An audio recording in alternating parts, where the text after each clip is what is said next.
તો આ હતા વથુભાઈ જે તમામ ગણેશ મંડળો સાથે છે તેમનું કહેવું છે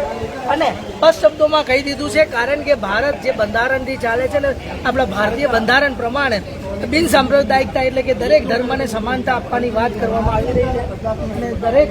અહીંયા જે ગણેશ મંડળો પણ અહીંયા આપણી સાથે છે એમની સાથે પણ વાત કરીશું ત્યાં સુધી હાર્દિકભાઈ પણ છે આપણે હાર્દિકભાઈને પણ વાત કરીશું હાર્દિકભાઈ બોલો વિઘ્નહર્તા દેવની વાત કરવામાં આવે ને ગણેશ મંડળો સાથે જે કંઈક રજૂઆત લઈને આવ્યા છે શું કહેશું સમગ્ર આ મામલે એટલું કહેવા માંગીશ કે કોઈપણ પક્ષને કે રાજકીય પાર્ટીને સાઈડ પર રાખીને જ્યારે વડોદરા શહેરની ઓળખ સમાન ગણેશ ઉત્સવ ઉજવાઈ રહ્યો હોય અને આ ઉત્સવની શરૂઆત જ એટલા માટે કરવી જોઈએ કે બધા યુનાઇટેડ થાય, વર્ષમાં એક વખત ભેગા થાય અને પોતાના વિચારોની આપ-લે કરે અને ઘણા બધા પ્રશ્નોના સોલ્યુશન એ મારફતે આવે. તો આ વિઘ્નહર્તાને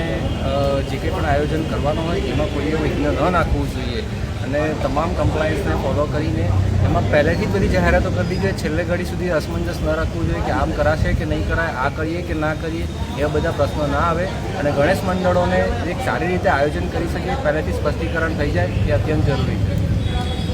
દર વર્ષે કંઈક ને કંઈક નવીનતા લાવે છે અને દરેક વર્ષે નવીનતા આવ્યા પછી પણ એવું જોવા મળે છે કે એ તમામ વાતો પર પાલિકા હોય કે એમના જે કંઈક નિયમો છે એના અનુસરીને લખી દે છે, બહાર પાડી દે છે પણ એ એમનાથી પૂરેપૂરું જે કહેવાય કે આયોજનમાં એમનાથી પૂરેપૂરું બંધ બેસતું નથી. કારણ કે આપણે જુઓ કે કૃત્રિમ તળાવો જે બનાવવામાં આવ્યા, મૂર્તિની સાઇઝ ઘણી મોટી હોય છે, અડધી મૂર્તિ બહાર હોય છે અને મૂર્તિ પૂરેપૂરી વિસર્જન થતી પણ નથી. ત્યારબાદ એના પર જેસીબી છે, આજ આપણે જોઈએ જ છે બધા વિડીયોમાં. એટલે આ કહેવાય કે ધાર્મિક લાગણીઓને ઠેસ પહોંચતી હોય એવા પણ દ્રશ્યો જોયા છે. તો પાલિકાએ ખાસ કરીને આ લાગણી ન દુભાય એના માટે પણ ધ્યાન આપવું જોઈએ. ચોક્કસપણે જ્યારે આપણે આવા નિયમો લાગુ કરતા હોય તો નિયમોની સાથેની વ્યવસ્થા પણ જળવાવી જોઈએ. એ વ્યવસ્થાની અંદર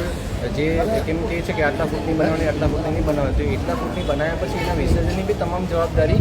પાલિકાની બને છે, એની માટે આયોજન કરવું જોઈએ.